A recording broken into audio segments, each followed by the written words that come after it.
Criminal defense attorney Troy Slaten is in Los Angeles. Troy, by admitting to these allegations in a statement, is Louis C.K. opening himself up to possible legal charges?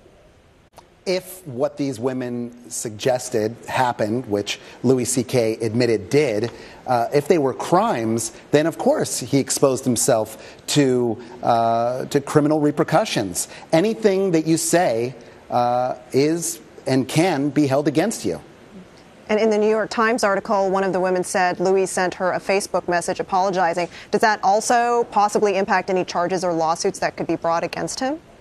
Sure. When somebody makes an apology, prosecutors can use that evidence as what's called consciousness of guilt. But it's important to note with regard to the Louis C.K. allegations that it seems like what happened, although he may have been in a position of some power over them, it seems like they were consensual in that he never forced himself on anybody and had always asked before he did what were some disgusting acts. So, given what you just said, is there any case for criminal charges against him? What would be the charges?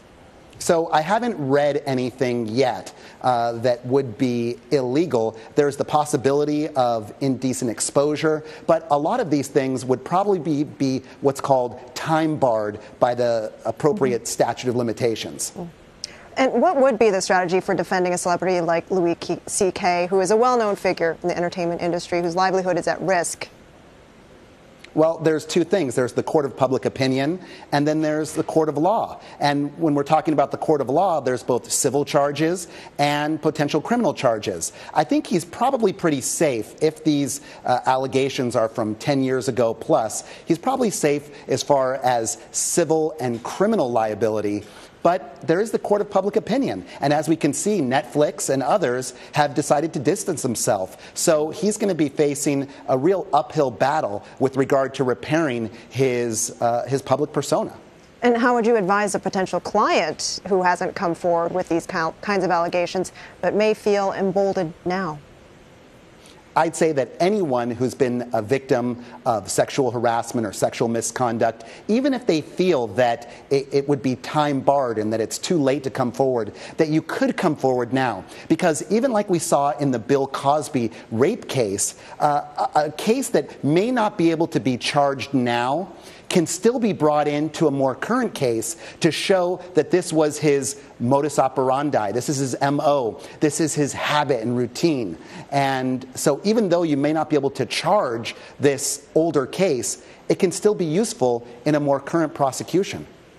And finally, we've learned New York City prosecutors have subpoenaed the Weinstein Company for travel records and credit card statements. What does that indicate to you? So the Manhattan District Attorney is looking for corroborating evidence. In a lot of cases of sexual misconduct, especially if it's two people alone in a hotel room, like we're hearing the case was in a lot of the situations with Harvey Weinstein, it's a he said, she said. Those are very difficult cases to prove. So what the prosecutors want to do is corroborate some of the more innocent details. When a person says that they were in a hotel room on a certain date, they want to be able to prove that Harvey Weinstein was there on a specific date at a specific time. And so travel records, credit card bills, all of those things could be important. And it can also be important if the DA's office is looking at the broader issue of conspiracy. Was other people at the Weinstein Company complicit in this sexual misconduct? A lot to watch out for. Criminal defense attorney Troy Slaten, thank you. Thanks for having me.